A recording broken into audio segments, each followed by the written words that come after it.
Olá, pessoal, tudo bem? Sejam bem-vindos ao canal Humanitas, o canal de pesquisa na área de humanidades. Na live de hoje, dia 6 de junho, às 19 horas, temos um convidado bastante especial, o professor doutor Carlos Plácido. Nós vamos conversar sobre um assunto muito curioso, muito importante, que faz parte também de uma das pautas do canal, que é discutirmos aqui a metodologia científica, mas especificamente o letramento acadêmico, que é uma das contribuições aí científicas do laboratório LALAEC, vinculado à Universidade Federal do Mato Grosso do Sul. Agora eu faço aqui a apresentação do professor, que vai falar aqui conosco, vamos conversar. E aqueles que desejam estabelecer algumas perguntas, o canal conta com a campanha do Apoia-se, que é uma campanha que financia o canal e, ao mesmo tempo, eu vou disponibilizar o link para que vocês depois participem da campanha solidária do canal. Existem várias formas de contribuição para que vocês também possam ajudar solidariamente o canal Humanitas. Bom, de antemão, aqui estamos com o professor, vou fazer a apresentação. Professor doutor Carlos Plácido é doutor em Estudos Linguísticos e Literários em Inglês pela Universidade de São Paulo, mestre em Estudos de Literatura pela Universidade Federal de São Carlos, a UFSCar, é bacharel e licenciado em Letras, Português e Inglês pela Universidade de São Paulo. Atualmente, ele é professor adjunto de Literatura de Língua Inglesa pela Universidade Federal de Mato Grosso do Sul, a UFMS. A área dele de pesquisa remete aos estudos criativos, linguísticos e literários em língua inglesa. Ele também atua com a língua inglesa, não é, ligada aos Estados Unidos e a literatura também dos Estados Unidos, norte-americana. Além disso, ele também é coordenador do Laboratório de Letramento Acadêmico e Criativo, que é o LALAEC da Federal do Mato Grosso do Sul. A função do laboratório é o de auxiliar no desenvolvimento da escrita científica e criativa em língua inglesa. As áreas de interesse do professor Carlos Plácido são cinemas, contos de fadas, escritas criativas, histórias em quadrinhos, mitologias, teatros e videogames. Ele é professor associado ao Ciências Sem Fronteiras da Andifes e é também pesquisador associado à Associação de Pesquisadores em Arte Sequencial e à Associação Brasileira de Pesquisadores em Tradução. Bom, o Instagram do professor e do laboratório é o lalaec.ufms. Eu também vou deixar na descrição do vídeo as informações aqui pertinentes que foram apresentadas. Bom, professor, muito louvor e muita satisfação recebê-lo aqui no canal Humanitas. E uma das primeiras perguntas que aqui eu estabeleço é sobre a parte da sua trajetória como pesquisador, né, para que o público aqui presente possa entender um pouco mais.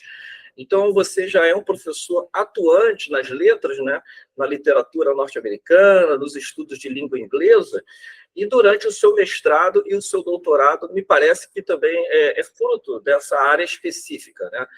Então, eu gostaria de ouvir da sua parte o que você poderia comentar, que você atualmente é o coordenador do Laboratório de Letramento Acadêmico e Criativo, né? Falasse um pouco sobre a sua formação e a sua atual função no laboratório, como coordenador. Alguns dados serão relevantes para que o público ouvinte também possa compreender melhor, de forma contextual, o seu interesse pela temática da escrita científica em língua inglesa. Eu passo a palavra com muito louvor e carinho. Obrigado.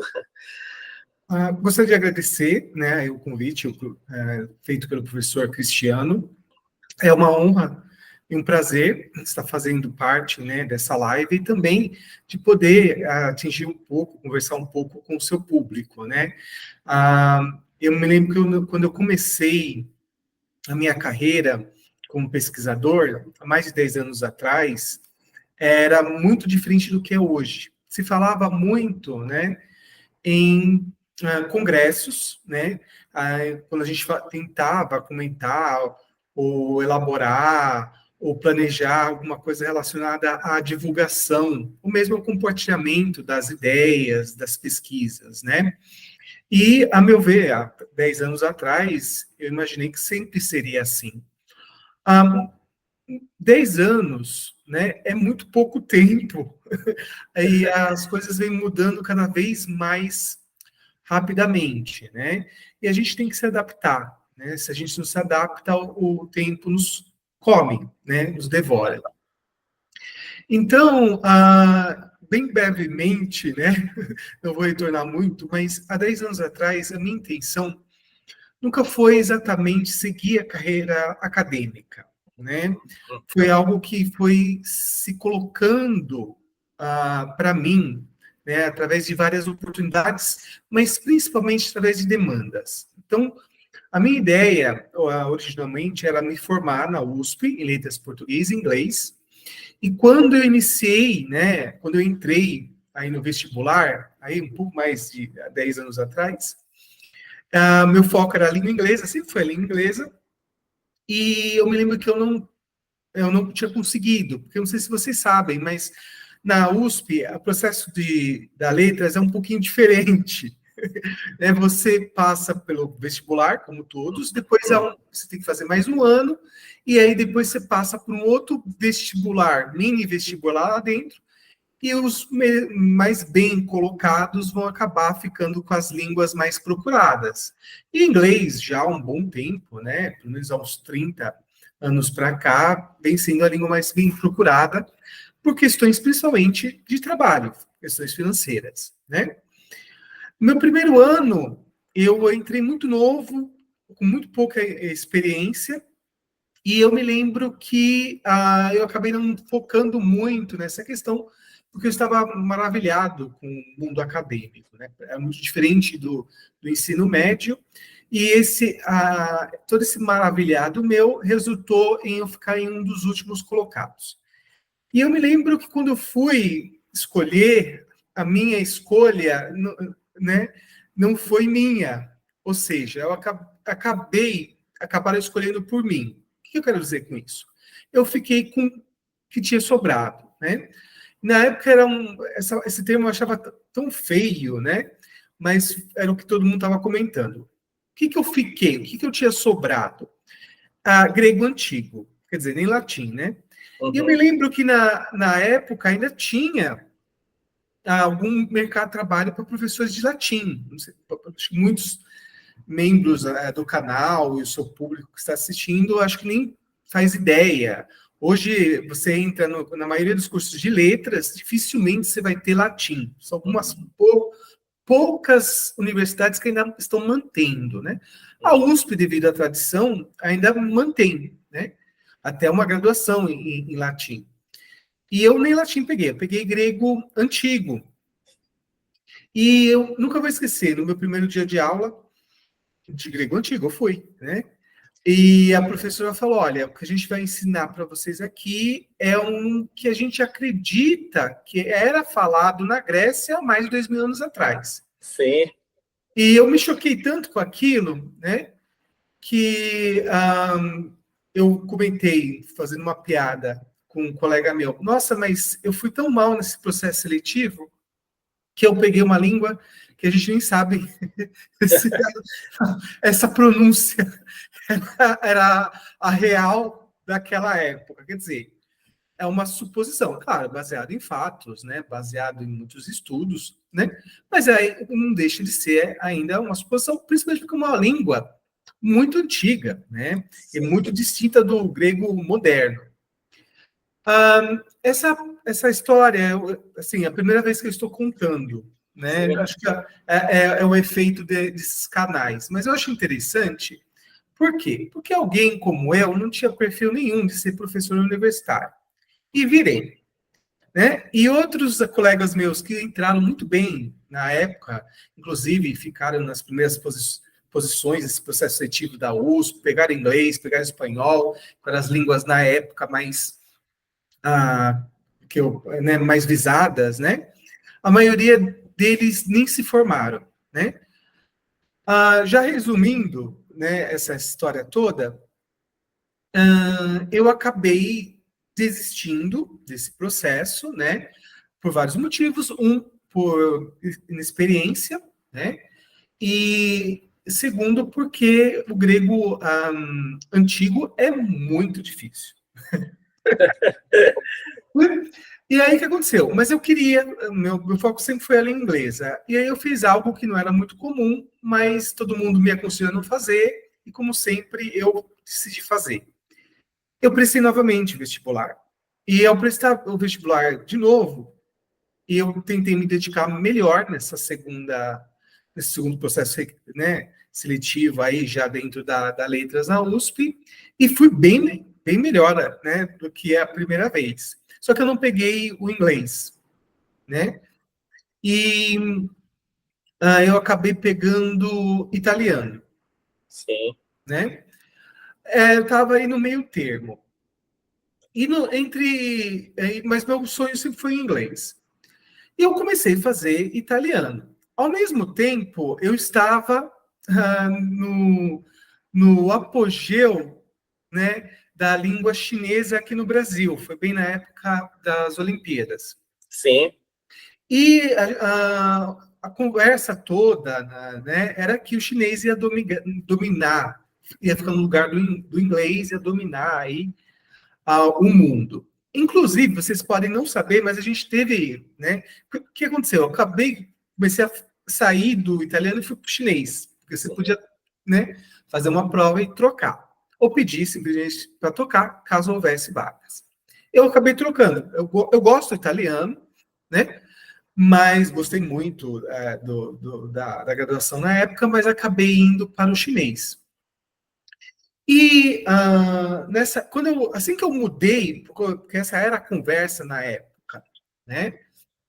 A gente teve uma reunião com o cônsul da China, lá na USP. E ele falou que a ideia era investir muito, etc. e tal, né? Teve as Olimpíadas. Bem, não deu 6 meses, todo esse investimento não foi concluído, né? Acabou não acontecendo.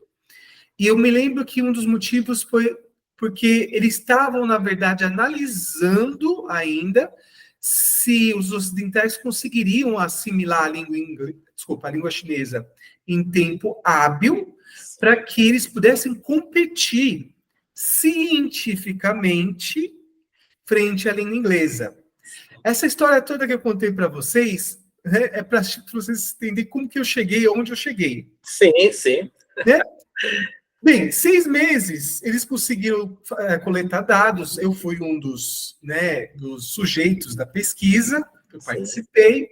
Uma colega minha, ela ama a língua chinesa e ela na época foi convidada, né, até continuar. E ela acabou indo para a China e morou na China e casou lá na China e vive na China, né, até hoje. Ela até me convidou, mas eu falei não é para mim, né? E ela foi nessa época também. Por quê? Quando eles fizeram esse levantamento de dados, eles perceberam que para os ocidentais conseguir realmente usar o chinês de forma científica ia levar, no mínimo, 25 anos. 25 anos, muito tempo. Né? E foi a primeira vez que eu escutei a palavra letramento acadêmico. Olha só. Até esse momento eu nunca tinha ouvido falar. Eu me lembro, assim, quando eu escutei o resultado, olha, não é só uma questão de vocês serem alfabetizados, isso o cônsul falando da China, mas de vocês serem letrados academicamente, né? Eu achava que era apenas uma questão de eu aprender, né, a língua chinesa e eu ia poder utilizar, né, normalmente aí para várias funções. E não é bem assim, né? O que essa pesquisa inicial mostrou? Isso lá em 2008, segundo o cônsul da China naquela época. Tanto que eles até um site, depois até pararam de alimentar o site deles. E na época, ter um site era algo incrível. Né? Hoje é o canal do YouTube. Né? Sim. Provavelmente amanhã vai ser alguma coisa relacionada à inteligência artificial, mas depois a gente chega nessa questão. Bem, o que esse resultado indicou em 2008? Que eles acreditavam que o ocidental, tanto com uma língua de proveniência germânica, isso inclui alemão, inglês, holandês, né? E uma língua latina, como português, italiano, francês, né? Dava o tempo praticamente era quase o mesmo. Eu descobri que ele estava fazendo uma análise comparativa entre as principais, digamos, vertentes linguísticas ocidentais, que é a germânica e a latina, para ver se haveria a possibilidade de o chinês ficar no lugar. O que eles já tinham como resultado? Primeiro, para um ocidental se tornar alfabetizado, levaria mais ou menos entre 4 a 10 anos em língua chinesa. Isso quer dizer que você conseguiria ler textos simples, conseguiria acompanhar, né, pequenos vídeos, canções, um processo muito curto, né? Digamos assim, uma utilização muito curta da língua. Para ele se tornar letrado, não academicamente, o academicamente é muito importante, para ele se tornar letrado, ou seja, ele conseguir, né, ele aproveitar, né, digamos, várias áreas através da língua chinesa, levaria mais ou menos de 10 a 20 anos. Sim. Ou seja, seriam 20 anos para, né, um ocidental se tornar letrado. Ou seja, ele conseguir ler, escrever, né, ouvir qualquer tipo de texto, qualquer tipo de mídia, utilizar a língua chinesa de uma forma, né, assim, com proficiência. É muito tempo, né? Para ele se tornar letrado academicamente, levaria mais 5 anos esse processo. Ou seja, 25 anos. Seria impossível, né, em 2008, baseado, né, nessa pesquisa apresentada pelo cônsul, o chinês substituir a língua inglesa. Fora que havia vários outros problemas que eu não vou entrar aqui, que é a questão do teclado, é bem diferente, né? A questão de a gente ter eles mesmos, né? A língua chinesa hoje acaba pegando emprestado várias palavras do inglês, ou seja, a língua naquele momento ainda era muito fechada para o Ocidente. Então, tinha vários termos aqui, inclusive termos científicos, que eles não tinham lá uma tradução. E muitas vezes eles usavam em língua inglesa, né? Sim.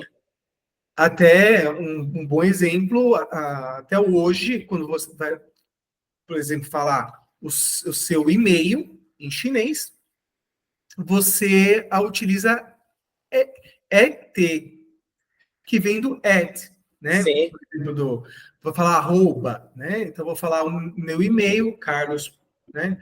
Ponto Plácido, arroba, em português, né? Em inglês é, em chinês é T.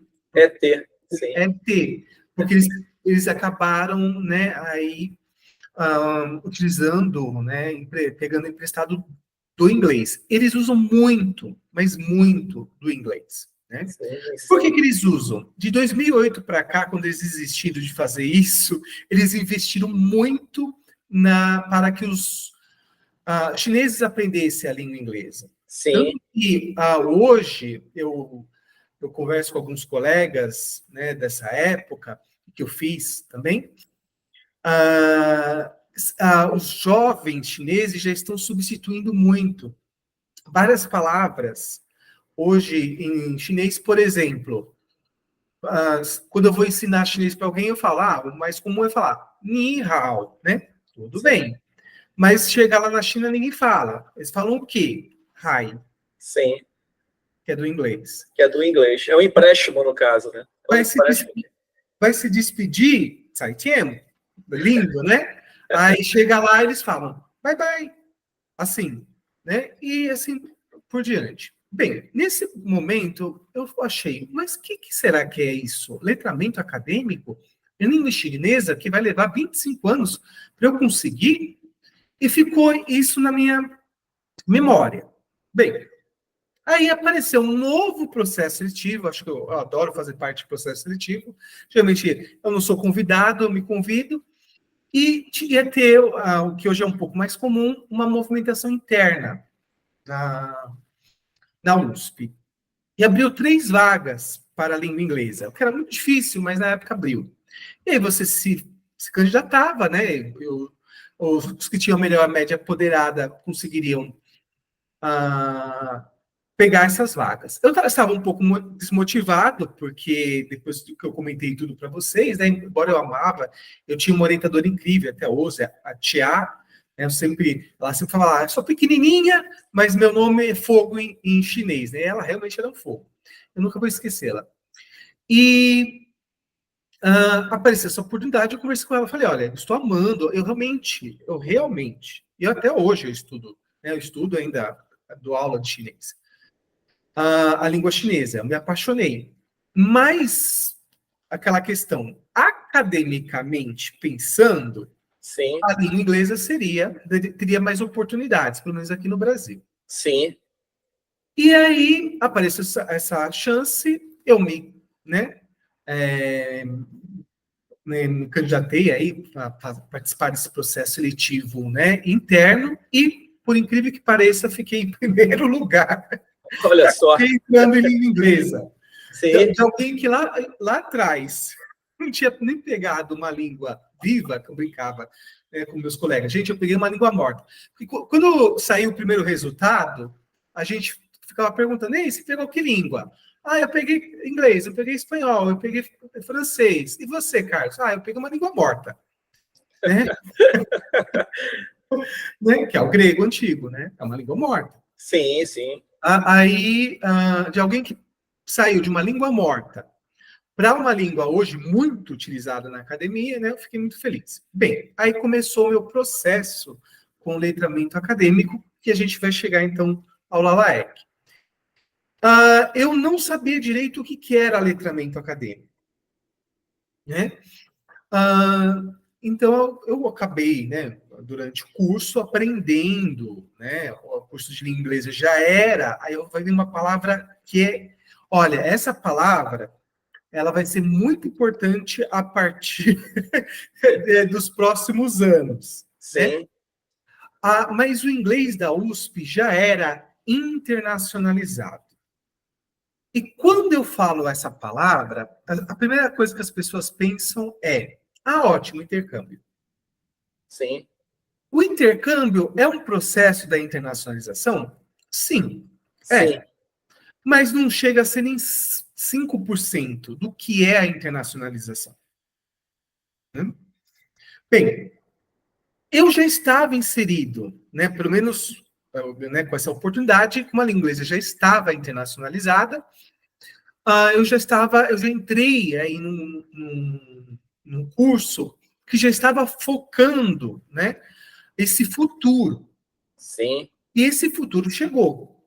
sim, Bem, quando eu comecei, eu estava muito habituado, né, já a esse processo internacionalizado, eu tinha vários colegas estrangeiros, eu tive aula com vários, né, alemães, franceses, chineses, tudo em língua inglesa, lá na USP. E aí, eu estava chegando ao final, e eu fui muito bem, que na maioria das vezes demora para o pessoal conseguir se formar em letras lá na USP, né? Eu consegui, em 3 anos, me formar. Porque eu já tinha 3 anos. porque já estava para completar 8. Não é que eu passei novamente de vestibular e só fiz 3 anos. Não. Eu já tinha ficado 5 anos, porque eu fiquei na segunda vez. Parte no italiano e parte no chinês. E aí eu consegui. Em 3 anos, foi muito rápido. Né? Eu me dediquei só para a língua inglesa. Eu já tinha acabado o português. E aí ficou só a questão aí da língua inglesa. E aí, ao terminar, para onde eu vou? E eu me lembro que eu estava para terminar e alguns professores comentaram: mas você foi muito rápido, você se dedicou muito para a língua inglesa. Aí eu contei toda essa história, falei que gostava muito. Você nunca pensou em fazer mestrado? A minha ideia não era essa. A minha ideia era eu esperar, por exemplo, talvez um concurso público, né, para a prefeitura de São Paulo e passar, quem sabe, né? O meu foco era esse. Só que não tinha nenhum concurso aberto na época. E vai lá, você não gostaria de tentar? Ah, tem a chance de bolsa, né? Ah, pode ser. Só que a minha ideia não era assim, fazer mestrado em língua inglesa, nem em letramento acadêmico. A minha ideia era fazer algo que até o momento era uma grande paixão, e o motivo, na verdade, que eu entrei para fazer letras, que era a literatura brasileira. Eu tentei, né? Eu me formei, como o meu foco estava muito em inglesa, mas eu estava 3 anos distante dos estudos, né? Aí, em língua portuguesa. Quando eu fui tentar, eu não passei no mestrado. E tudo isso que eu estou falando para vocês faz muito sentido para vocês entenderem o que é esse letramento acadêmico. Bem, eu tentei uma proposta, não deu certo na USP, aí eu fui para a Universidade Federal de São Carlos, que me abriu as portas. Eu tive uma ótima orientadora, a professora Rejane, que na época estava falando sobre narrativas digitais, quando ninguém sabia o que era. Ninguém tinha. Eu fui. Eu sempre tive uma grande sorte de entrar em áreas que estavam assim, muito no início e as pessoas não sabiam exatamente o que era. Bem, eu acabei fazendo o mestrado em São Carlos e voltei. E aí meu foco, não, agora o doutorado vai ser no ensino de língua inglesa. Mas como o doutorado tem que ser algo novo, o que eu pensei em fazer? De novo, lá no mestrado eu tive contato com a escrita criativa, que também não era comum aqui, e continua, infelizmente, ainda não sendo aqui, né? No Brasil. Mas lá fora é muito comum. Como eu já estava no processo de internacionalização, essas trocas me ajudaram a entender um pouco melhor, né? Aí, sobre a escrita criativa. Eu falei, vamos fazer, o meu foco vai ser em escrita criativa em língua inglesa. Eu voltei para a USP e, assim, a melhor orientadora para mim, na época, era e ainda posso afirmar que foi, né? A professora Marília Mendes Ferreira, que o foco dela era o quê? A escrita. Bem, é o mais próximo que tinha da escrita criativa, mas eu acho que o doutorado tinha que ser algo novo, então minha proposta foi essa. Passei. Eu me lembro que eu nem tinha defendido ainda o mestrado e já tinha passado no doutorado.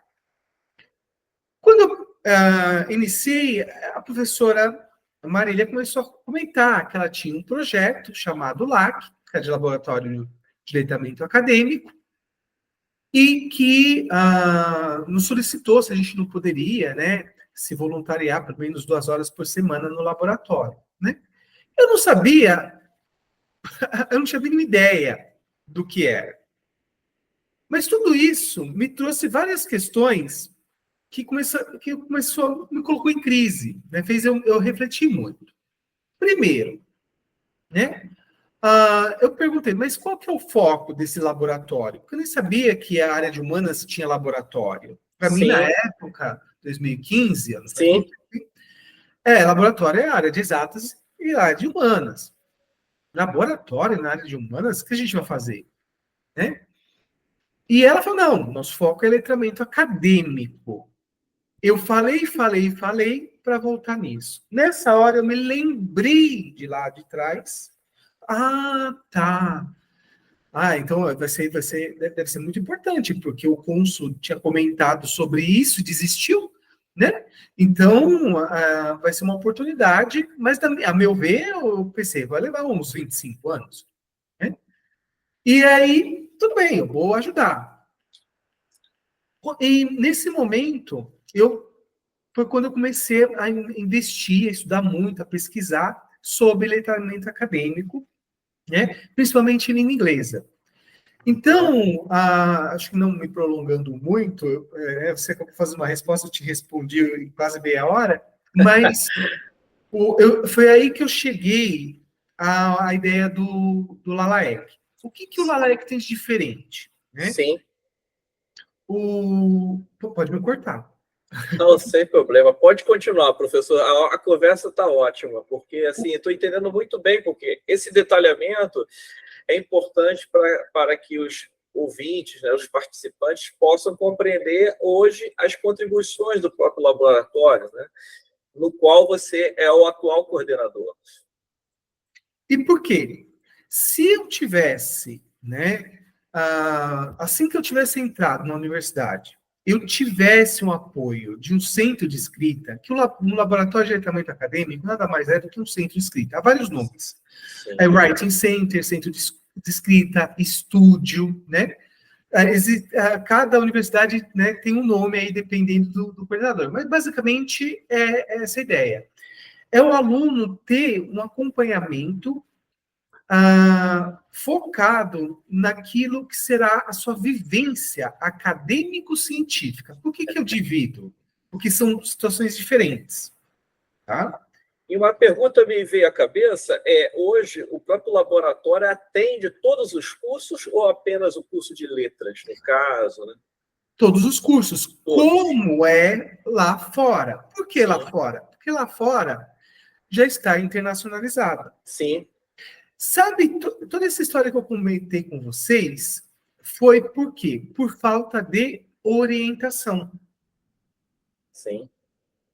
Esse percurso que eu fiz, né, que eu comentei com vocês, de sair daquela língua morta para a língua inglesa, foi porque eu não tinha nenhum centro, nenhum laboratório, nenhum estúdio onde eu pudesse ir e pudesse me auxiliar no planejamento, né, ou de estudos, ou de pesquisa, ou mesmo do desenvolvimento daquilo que eu mais necessitava naquele momento. Entendi. Bem, eu entro nesse laboratório quase cru. E aí eu tomo um choque. Por quê? Porque o LAC atende lá na USP, continua atendendo, todos os cursos. Em todos os níveis, né? Da graduação à pós-graduação. Então... Só uma pergunta, o Gilson Volpato é o coordenador no laboratório da USP, me parece, né? Esse nome é importante, porque ele coordena a parte de metodologia científica, o professor Gilson Volpato. Inclusive, é ele? Pode estar... Então, a professora Maria Mendes Ferreira, no caso da língua inglesa. Entendi. Né? Há também a professora de língua francesa, uma professora de língua portuguesa. O interessante é que, com o tempo, começou-se a aumentar esses projetos. Eu não conheço ele, né? Até depois vou solicitar aí um contato, eu não o conheço, mas eu estou falando de uma época que eu estava carpindo o terreno. Havia muito poucas pessoas. Sim. Né? E também tem a questão da internacionalização. Por quê? Bem, antes de eu falar um pouco da internacionalização, qual que foi o meu primeiro choque no LAC? Aí, no caso da USP, Letras, Laboratório de Letramento Acadêmico da USP Letras. Né? Foi que eu tinha que atender vários níveis. Aí aparecia gente da área de química, aparecia gente fazendo pesquisa na área de medicina, né? Havia pessoas da arqueologia, havia pessoas da astrologia, né? E cada um vinha com objetivos diferentes. Entretanto, o processo de internacionalização acabava conectando todos. Entendi. E nesse momento que eu comecei a aprender, é claro, eu tive disciplina com a minha orientadora, fui me aperfeiçoando nessas áreas, né? E eu descobri que escrever em inglês é muito diferente de escrever em língua portuguesa. Então, talvez, né, esse professor que você tenha citado, não sei, estou supondo, tá? Seja sobre o letramento acadêmico em língua portuguesa. O que, para nós, aqui no Brasil, é excelente. O problema é lá fora.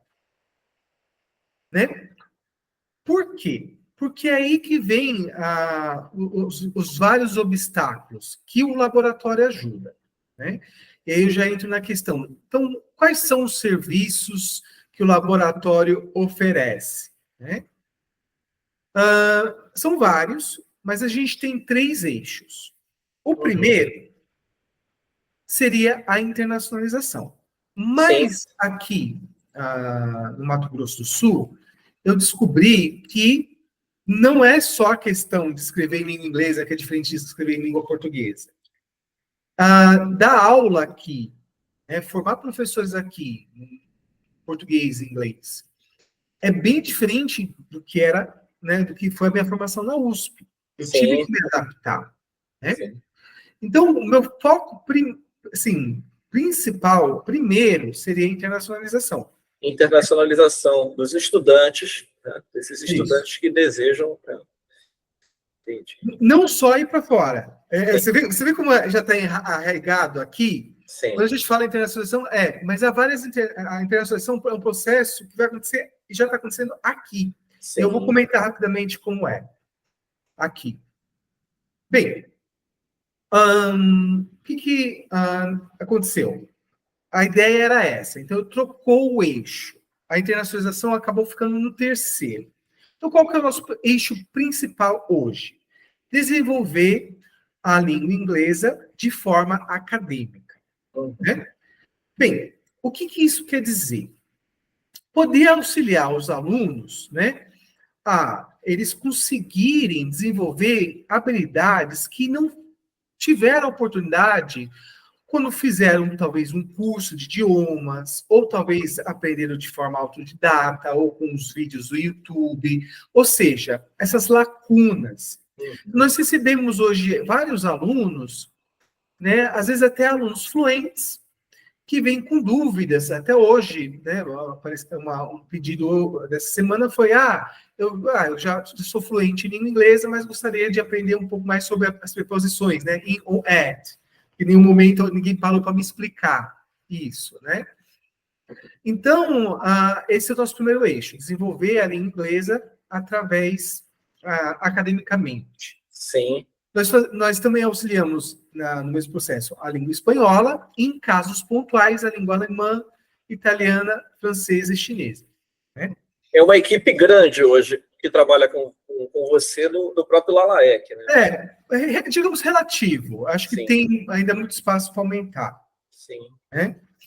E, bem, esse é o nosso foco. O segundo, né, é dar esse apoio para quê? Para que as pessoas consigam realizar processos seletivos. Quando eu falo processos seletivos, não apenas mestrado e doutorado. No caso do mestrado e doutorado, o que é muito comum, como que eu escrevo um projeto de pesquisa? Por mais que, às vezes, um site possa fornecer, um site da pós-graduação forneça aí um template, um modelo. Sim. Né? Uma coisa ou mesmo o aluno vá no YouTube e tenha aulas sobre como escrever um projeto, né, de pesquisa. Uma coisa é você ter a teoria, outra coisa é você ter a prática. Você precisa de um leitor mais experiente que vai te auxiliar e te pontuar, né? E também apontar aquilo que você necessita melhorar.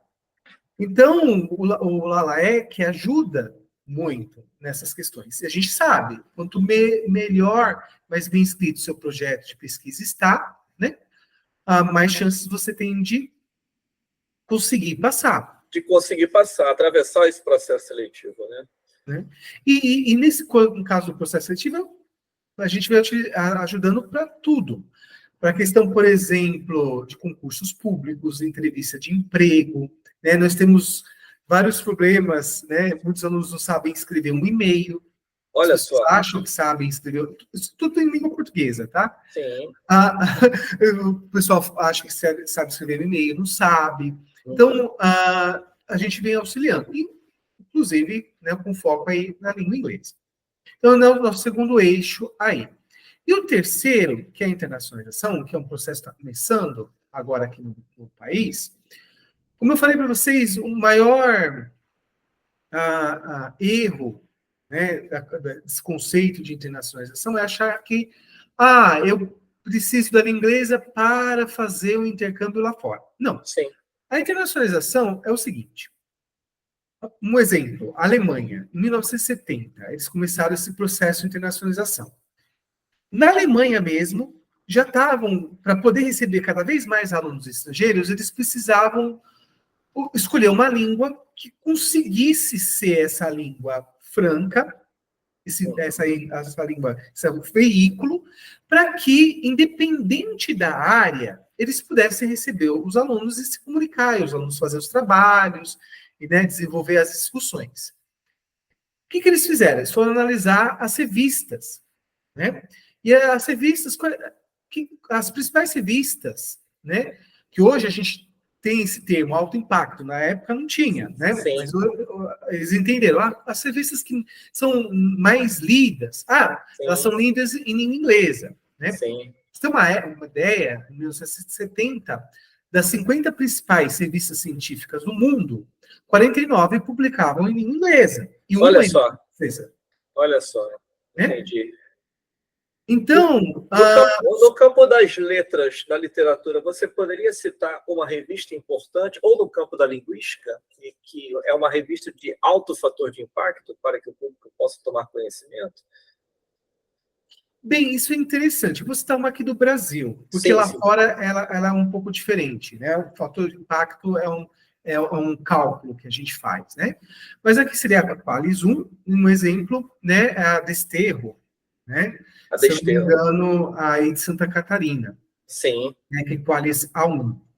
Só que até essa questão é outro problema no processo de internacionalização, porque as pessoas chegam no laboratório e eu preciso publicar internacionalmente. Qual é o Qualis da revista X? Eu vou tentar explicar. Bem, Qualis é uma terminologia brasileira. E é um problema grave para a gente perceber como que a gente não está internacionalizado. Quando a gente vai tentar explicar para os estrangeiros essa questão Qualis, eles não entendem. Porque o fator de impacto é um cálculo que a gente faz, para a gente poder descobrir. Não entrando muito nessa questão, mas só para vocês terem uma ideia, que acho que é um ponto interessante, né? Uma revista hoje considerada já relativamente de alto impacto vai ter uma numeração mais ou menos 2. A Nature, que é uma das principais revistas do mundo, elas têm o número né, de alto impacto dela é 36. 36 a Nature. Né? Vocês veem a diferença que é. Se você, um brasileiro, né, um cientista brasileiro, se conseguir publicar numa revista lá fora com um impacto do 2, né, por exemplo, já é alto impacto. Imagina conseguir publicar numa 36. E aí a pergunta é, mas por quê, né, dessa questão do alto impacto? Porque te abre várias oportunidades. Uhum. Né? Quanto mais alto for o impacto, mais você vai ser lido como pesquisador, mais sua pesquisa será citada e mais chances você terá do quê? De realizar convênios. Né? E aí, é claro, né, ampliar aí o seu próprio processo de pesquisa. Mas retornando para o caso da internacionalização, que é importante, que aí entra o LAEC, a Alemanha fez isso. Né? Sim. Então, hoje, se você, por exemplo, tiver o interesse de fazer intercâmbio e for para a Alemanha, há grandes chances, né, de você ter aula em língua inglesa, de você ter que escrever em língua inglesa, de você ter que publicar em língua inglesa, de você ter que em reuniões no laboratório em língua inglesa, na Alemanha. Né? Isso, junto com a Alemanha, vários outros países da Europa seguiram Sim. esse processo de internacionalização. Né? Então, hoje, praticamente a Europa toda está internacionalizada. Os brasileiros, para fugir, quando esse processo começou, ele começou a ficar muito forte a partir de 2000 na Europa. Sim. Em 2010, os brasileiros começaram a ter muita dificuldade, porque a maioria ia fazer o quê? Eu vou para Portugal. Sim. Porque eu não vou ter que utilizar a língua inglesa. Ou vou para a Espanha, né? Porque o espanhol é um pouco mais perto do português. Só que mesmo a Espanha e Portugal, embora esses foram os últimos lá a se internacionalizar, o que vem acontecendo de 5 anos para cá? Eles já estão internacionalizados. Então, o que está acontecendo? Nós estamos enviando hoje intercambistas para Portugal e eles chegam lá, se chocam, eles vão ter aula em língua inglesa, eles vão ter que escrever em língua inglesa, eles vão ter que, né, ler em língua inglesa. Olha A só. Ásia já fez esse processo também. Entendi. A China já passou pelo processo de internacionalização. Então, a internacionalização não é uma questão de você fazer intercâmbio. É uma questão de você ter uma língua que vai ser usada, né, como língua franca. No momento foi o grego, Sim. que morreu, lembra o meu grego? Outra Sim. hora foi o latim, outra hora foi o francês, hoje é a língua inglesa. Para a gente poder se comunicar. Então, os professores dão aula lá, independente da área. A gente acabou de auxiliar uma aluna que conseguiu intercâmbio, ela vai estudar lá a robótica na Alemanha, em língua inglesa. Olha só. Né? Então, o laboratório ele vem com essa questão. Bem, se o foco, e a USP começou a partir de 2015, também com ter uma forte internacionalização. Eu me lembro que, quando eu comecei a estudar na USP, quase eu não vi estrangeiros. Quando eu saí de lá em 2019, eu andava no campus, você conseguia ouvir várias pessoas falando em línguas diferentes. Olha Por só. quê? Porque no momento que a universidade se abre, Sim. né, Sim. você tem essa troca.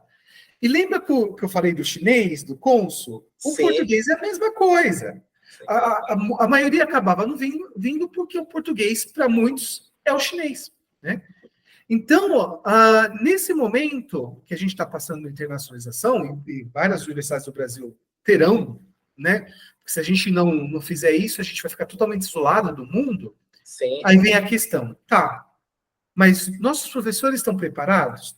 Nossos alunos estão preparados? Nossos pesquisadores estão preparados? Sim. E é uma pergunta que me veio à cabeça, esses alunos, eles são assistidos de forma individual ou em grupos? Ou seja, eles são condicionados, né, a melhorar, a ter esse aperfeiçoamento do letramento acadêmico de forma mais individual, isolada ou em grupos? Bem, aí vem uma questão interessante. Depende. Em geral, quando é um problema mais pontual, referente à própria proficiência da língua, a gente abre a chance de ter pequenos grupos, né? E Sim. o tutor vai acabar auxiliando pequenos grupos de 2, 3 aí, né? Então, digamos que um grupo tenha muitas dificuldades com present perfect, algo que eles pedem muito. E aí o tutor vai auxiliar para desenvolver essa questão, as 4 habilidades. Mas, no geral, é forma individual. Por quê? Porque, bem, se a gente decide, e é o que parece que vem acontecendo, pelo menos a América do Norte, a Europa e a Ásia fizeram isso. A gente tem que internacionalizar. E aí agora o Brasil está indo para esse caminho. A gente vai ter que internacionalizar? Ok. Então, é só o aluno sabe, é proficiente em inglesa, ele vai se dar bem? Não. Porque lembra que eu comentei que escrever em inglês é bem diferente de escrever em língua portuguesa? E quando eu falei isso, um dos critérios é o seguinte: escrever um artigo científico em inglês é muito diferente de se escrever um artigo científico em língua portuguesa. E aí o que acontece? Um pesquisador inexperiente tenta publicar lá fora devido a várias demandas e ele começa a ter várias reprovações. Aí ele se choca e ele faz o quê? Meu Deus, qual que é a minha opção? A minha pesquisa é boa, mas eu estou sendo reprovado. Eu estou recebendo vários feedbacks que o meu texto não está, né, adequado a essa escrita, né, que hoje eu venho chamando de escrita internacionalizada. Sim. O que eu faço? Se eu tivesse um centro de escrita, eu iria até o centro de escrita. Mas a maioria das universidades aqui no Brasil não tem. Então, o que ele vai fazer? Ele vai pelo caminho que é o mais doloroso e mais caro. Sim. Qual? Então, né, vamos fazer uma tradução. Sim. E aí ele cai num dos maiores erros que tem. Se o seu texto não está adequado à escrita internacionalizada, se você pegar ele e traduzir, vai continuar igual. Vai continuar Né? igual, sim. Só que nessa brincadeira já foi R$ 4.000. Meu, muito dinheiro para que ele possa, né, ao menos traduzir o texto. Mas calma, não parou aí o seu gasto. Aí, quando você consegue fazer essa tradução e envia para lá, eles vão te enviar um feedback que aqui não é muito comum no Brasil, né? A gente, principalmente na área de humanas, envia o artigo e quando o artigo é aceito, às vezes só vem aceito, ou com algumas pontos para correções. Quando ele é reprovado, ele vem com 1, 2 parágrafos, né? Comentando, porque muitas vezes, às vezes, nem esses 2 parágrafos vêm. Mas se você for submeter para uma revista de alto impacto, ela vai negar o seu artigo, mas ela vai negar muito bem negado. Sim. Você vai receber um relatório de 10 páginas, eles pontuando, parágrafo por parágrafo, qual é o problema, não só, né, do seu texto, mas da sua pesquisa. Da própria pesquisa. Aí é um problema estrutural, metodológico. Exato. Também, né? Aí digamos que está lá, em vários momentos fala, problema de escrita acadêmica. Então é fácil. Já traduzi, deixa eu fazer uma revisão. Aí você faz uma revisão. Mais 4.000. Já foi 8.000 nessa brincadeira. Aí você envia. E o tempo? Cada hora que você se submete, lá vai um tempo aí para você receber o feedback. Aí você recebe. E aí fala, ok, em relação à escrita, né, acadêmica, melhorou muito. Mas você está muito distante do que vem sendo publicado ou se escreve internacionalmente. Isso quer dizer o quê? Quer dizer que você precisa de uma revisão especializada. E aí, piorou. Você já gastou 8.000, com a revisão especializada, ela vai mais 8.000. Porque você precisa de um pesquisador, não só que tenha um grande conhecimento de letramento acadêmico, mas também da sua área. Da especialidade que você aborda no próprio... Né? Ou seja, vira um monstro. Fica muito caro. E para o nosso contexto aqui no Brasil é impossível. Se você tiver a chance de ter contato com um centro de escrita, a gente vai chegar e falar, amiguinho, o problema seu é a língua inglesa. Então, vai lá estudar um pouco mais de inglês. O LALAEC possibilita isso. Ótimo, você vai lá e melhora.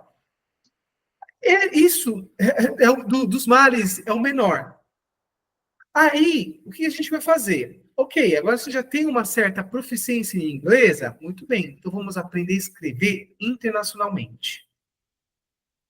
E todo esse processo a gente vai ajudar nesse letramento que vai não só baratear o seu processo aí de pesquisa, né? Como também te abrir várias oportunidades. Pode perguntar, não sei se... Professor Carlos Plácido, a conversa está muito interessante, muito curiosa, por sinal, né? É uma descoberta falarmos sobre esse assunto tão relevante na pesquisa científica. E o próprio professor Gilson Volpato, volto a citar ele diz o seguinte, que uma das maiores dificuldades do pesquisador brasileiro é, de fato, internacionalizar a própria pesquisa científica, ou seja, fazer com que esse texto seja publicado lá fora e seja lido e também citado por outros pesquisadores, né? E essa dificuldade compromete o nosso avanço além, né, do Brasil em descobrirmos, né, em alavancarmos a nossa pesquisa científica. Eu me lembro muito bem que, quando eu publiquei em Portugal, textos também que eu tenho publicados lá, eu também precisei aí adequar um pouco do texto à própria... as normas, que lá não é a Associação Brasileira de Normas Técnicas, mas são outras normas, né, a questão metodológica, se eu não me engano, é a APA, né, que E tem a Vancouver e tem a APA também, né? A Vancouver me parece que no Canadá e nos Estados Unidos. Me corrija se eu estiver errado, né? Mas a APA me parece que é a de Portugal. Então, assim, eu precisei modificar muito também o texto.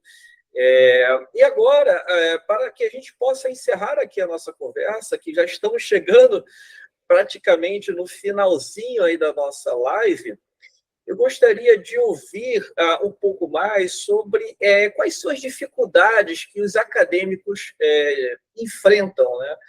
Você percebe, quando eles chegam até o LALAEC e procuram o pessoal de apoio, né, do próprio laboratório, essas dificuldades elas não são sanadas, né, na graduação, ou são sanadas, no caso, quando eles fazem disciplinas específicas ligadas à metodologia científica. Mas, de fato, se elas não são sanadas, esses problemas chegam até vocês. Eu gostaria de ouvir um pouquinho mais sobre esse assunto e a gente finaliza aqui a nossa conversa tão curiosa e tão interessante. São vários problemas, né? Na maior parte das vezes, estão focados ainda na língua inglesa, né? Nós temos uma educação, infelizmente, ainda bem aquém do que a gente encontra, né, na Ásia, na Europa, aí, né, nos Estados Unidos. Então, essa questão, a língua, acaba sendo um obstáculo. Por isso que o LALAEC acabou abrindo um pouco aí para ajudar, primeiro, esse aluno, né, a melhorar a fluência dele. Se imaginar que, na maioria das vezes, ele começou lá no ensino fundamental, né, aprender inglês, chegou no médio, entrou na universidade, mesmo assim ele não consegue ler, pelo menos, um texto em língua inglesa. Então, a gente acaba auxiliando o aluno lá do zero mesmo, nessa questão para ele poder se desenvolver. Quando o aluno começa a já apresentar um certo domínio da língua, a gente começa a apresentar, então, essa escrita internacionalizada. Sim. Né?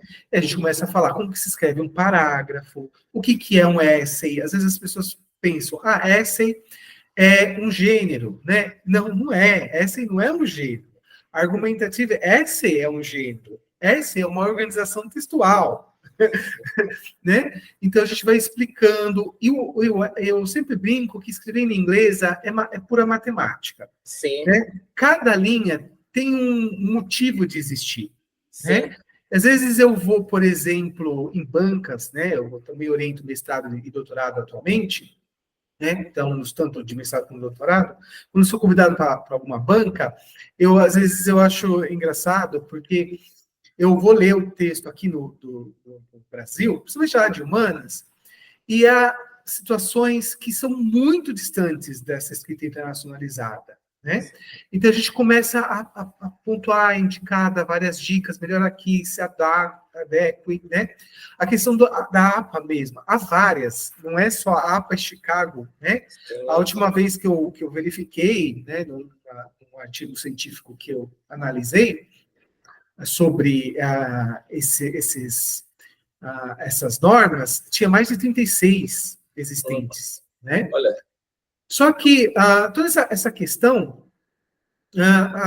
claro, a gente ajuda, vai melhorando, vai ajudando a pessoa a entender o que é esses gêneros, quais são os gêneros que são pedidos lá, o que a pessoa tem que incluir, o que ela não tem. A gente ajuda, por exemplo, a pessoa, se ela precisa fazer uma apresentação oral, né? E eu vou fechar agora com uma curiosidade, que são São dois novos processos dessa escrita acadêmica. Sim. Uma que eu enfrentei na Universidade de Toronto. Por que você tem que ser letrado academicamente, né? Aí, dessa forma internacionalizada? Quanto mais você compreender como um texto é escrito, né, internacionalmente, mais fácil a sua leitura. Sim. Para que eu preciso disso, professor? Eu compro lá o livro, sento na minha casa, né, como era feito com os romances antigos, né, e vou lá apreciar essa pesquisa. Não é bem assim. Primeiro que a maior parte desses artigos, né, que realmente impactam o mundo, a gente tem que comprar. E quanto mais eles impactam, mais caros eles são. E aí, em dólar. Então, nossa realidade é muito caro. Aí você conseguiu, por exemplo, uma bolsa de intercâmbio. Sim. Foi lá para Toronto. Chega em Toronto e fala, eu gostaria de acessar esses artigos. Tudo bem, você pode acessar esses artigos. $300 canadenses a hora na biblioteca. Entendi. Digamos que você tenha esse dinheiro. Tá, que já é muito caro. Mas se você tenha, você vai chegar lá, e aí? Você vai fazer o quê? Como que você vai coletar esses dados? Sim. Né? Então, é muito caro todo esse processo. Você vem se tornando cada vez mais caro. Então, quando você está letrado academicamente, né, de forma internacionalizada, fica mais fácil para você, né, navegar por todas essas questões. E para fechar, professor, eu sei que muitos dos seus, né, membros, né, e audiências devem estar pensando assim, mas a inteligência artificial chegou, eu não vou mais precisar me preocupar em relação a tudo isso. Realmente, né? Muitas coisas a inteligência artificial já vem nos ajudando, né? Inclusive, quando tiver a oportunidade, né, aí eu fui convidado na Unicamp agora, eu vou falar um pouco sobre a inteligência artificial e como que a gente escreve, né, academicamente nessa nova área. Mas a inteligência artificial, ela vai fazer tudo por você, menos escrever. Menos escrever. Ainda a atitude da escrita é algo que nós precisamos dominar. Para escrever cientificamente, precisamos ler textos científicos. É o que eu friso sempre nos cursos, né? Precisamos ler artigos científicos, monografias, teses, dissertações, os diversos gêneros acadêmicos. Isso é importante. Bem, é isso, né? Estamos chegando ao término da nossa conversa, né? E eu espero que, né, o pessoal, né, pense um pouco. A inteligência artificial, ela vai facilitar, como o computador facilitou, como a máquina de escrever facilitou, como, né? E aquele discurso de sempre que eu brinco, né? Às vezes nas aulas e com os meus tutores. O que a gente escuta, a inteligência artificial vai substituir empregos. Gente, volta um pouquinho, né? Vamos um pouco mais para a área de humanas. Agora o Lalaecker atende todas as áreas, mas voltar um pouquinho na área de humanas. Na época, quando, né, se inventou a fotografia, se discutia muito o quê? Nossa, mas agora com a fotografia, para que eu vou precisar de pintor? Sim. Né? Aí, depois, veio o cinema. Mas agora, com o cinema, para que eu vou precisar do fotógrafo? Aí veio o computador, né? E a cybercultura. Agora, com o computador, a cybercultura, a internet, para que eu vou precisar do cinema? Aí veio os canais do YouTube, do TikTok, do Discord, né? Para que eu vou precisar da cybercultura, da internet, dos blogs, né? Bem, o que acontece? Que a gente percebe? Devido às necessidades, as pessoas vão se adaptando. Sim. Hoje, se eu virar para alguém e falar, e aí, vamos fazer um blog? A maioria vai olhar para mim, para quê? Os mais novos, os novos alunos que estão entrando agora me perguntam, blog? O que é blog? E eu mesmo com a escrita acadêmica, gente.